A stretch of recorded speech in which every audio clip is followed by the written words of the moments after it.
What do being ferocious, your boy Savon Thomas, back with another episode of Coffee and Comments. Today we're going to review the show, mini-series, I probably would call it, Swamp Kings, Florida documentary. This is part 2 of our college football segment because, man, the season's back, man. I'm excited. So Swamp Kings, was it good? Was it trash? Let's discuss it. But first, let's take a sip.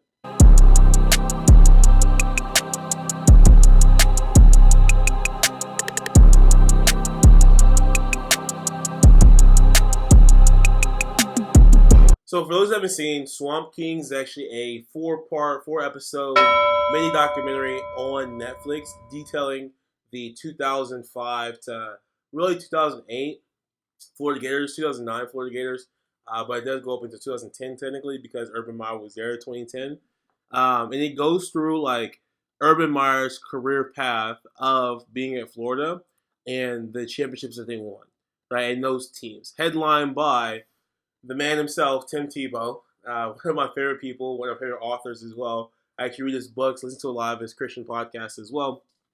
But Tim Tebow was a phenomenal football player. I love college football. Tim Tebow was one of the most popular and influential college football players of all time, right?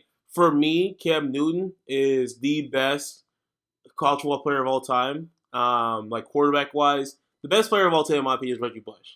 That's neither here nor there. People can argue me, whatever, argue in the comments, whatever. For me, Reggie Bush, number 1.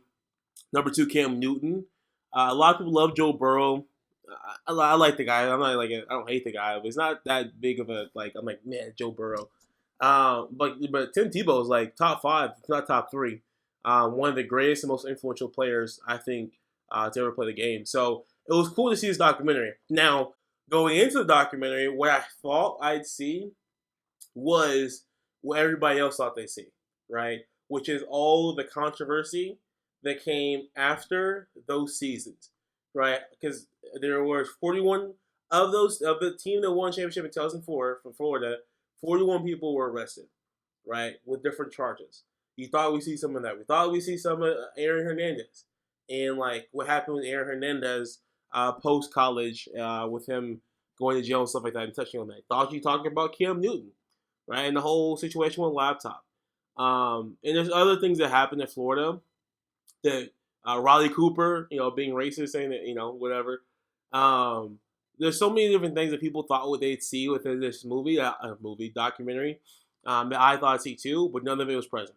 This solely focused on the football, right? Football team, and that was it. Like, it didn't focus on any of the outside stuff. Like, you saw mentions of Aaron Hernandez, Cam Newton, and those guys within the documentary, but for the most part, it just simmed around just football. Which to be honest, I wasn't mad. Like, I really enjoyed the documentary. Some people were like up in arms, like, man, I could have talked about so much more.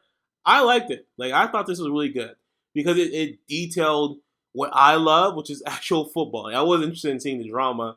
I love them talking about like them working out, the history of like Urban Meyer coaching his teams. Like, I thought it was very interesting to see how Urban Meyer, motivated his players, right? Like, he told people, like, I'm gonna treat my superstars like superstars. I'm gonna treat my shit like shit, right? And that was crazy. And like, just seeing like the ways that these teams that win championships back to back to back, how they're built, right? Because I played college football for a short stint myself, but I was not on a Power 5 team. Like, I played for a G5 team, I'm not gonna name a team, but I played for a G5 program, D1 Division 1 program, and like, we never competed for championship, right, at that level. So seeing like what those guys went through versus what I went through is interesting to see, because we worked out hard, but some of the things that they were doing, I'm like, man, that's so interesting. But like, some people might look at that and be like, man, that's too much. Like, they went too far. Maybe so, but it also built champions,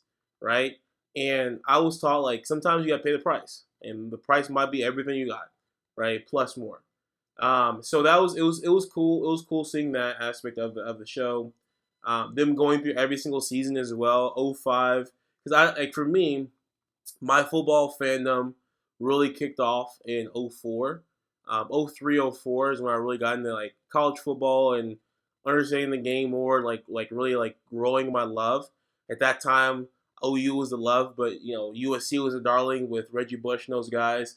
And then like Florida came up, but I really didn't watch Florida too much. Like I watched OU football, and that was pretty much it. Like it took me a while to get like national relevance and like understand other teams outside of the Big 12. Because for me, I was like OU, A&M, Texas, like those teams, Texas Tech, those teams I kind of focused on, like watching was Big 12 games. So like seeing the backstory of like Florida going from '05 and like being decent team to like them growing and going to like what I remember is like my high school years of like Florida being good. It was interesting to see, right? You see like the pivotal pieces of those teams, right? Like '06, I remember '06 Florida. I remember Chris Leak because he used to throw for like 400 yards. That's something that's interesting too in this documentary. They showcased Chris Leak like he was just some bum, and he wasn't a bum. He wasn't like the greatest QB either, but the dude who put up stats, like I remember, I think it was a game versus Kentucky where he threw for like 400, 500 yards, right? And so like I was like, man, that's interesting to showcase Chris Leak because I remember Chris Leak as just like a baller. But also watching Chris Leak, I was 13 years old, 14 years old, right? So maybe I was just a little kid thinking he was just the greatest thing ever. But Chris Leak, I remember Chris Leak and all these different Florida players, and seeing like the pivot from them winning a championship versus Ohio State, excuse me, and then like going into them playing OU and all that stuff. And man, it was just I don't know. Every single season that it depicted, I enjoyed it. Like because it talked about everything in depth. Like I forgot that they were undefeated when they played Alabama in the SEC championship. Like I remember them playing Bama because that was my senior year in high school, and I remember Bama. I was like, bro, Bama's going to destroy Florida, right? And that's because they were just like the powerhouse. They were coming up. That was the first championship of Nick Saban's career, not career, but he won at LSU, but Alabama, and that role it started off the giant that Bama has become. But I remember like watching that game and be like, bro, they're gonna destroy them, and they did. But I forgot they were undefeated. I thought Florida just kind of made it through, right? So that them talking about like them potentially winning their third championship in my mind that was never a thought, but they could have, right? Because if they would have won, I mean, probably still would have lost to Texas. Who knows? But it's definitely interesting. Overall, like I said before, good documentary. I really enjoyed it. Like I know a lot of people were thinking about something totally different when it comes to like the story of Florida Gators and that team. But for a documentary that didn't depict all that stuff, this was really good. Like I gave this an 8.5 out of 10. I thoroughly enjoyed it. Could they have taken this a different route? Sure. Right. You go make a documentary if you want to do that. That's fine. But for a football documentary about the Florida Gators, it was fantastic. Great interviews with all the players. And it was just a good, fun time of hearing people tell their stories about them playing and really like them achieving excellence in college football. So that's my thoughts. Thanks for tuning in to the episode of Coffee and Comments. Leave comments down below on your thoughts on the Florida Gators documentary. Other than that, we're wrapped up. Appreciate you guys.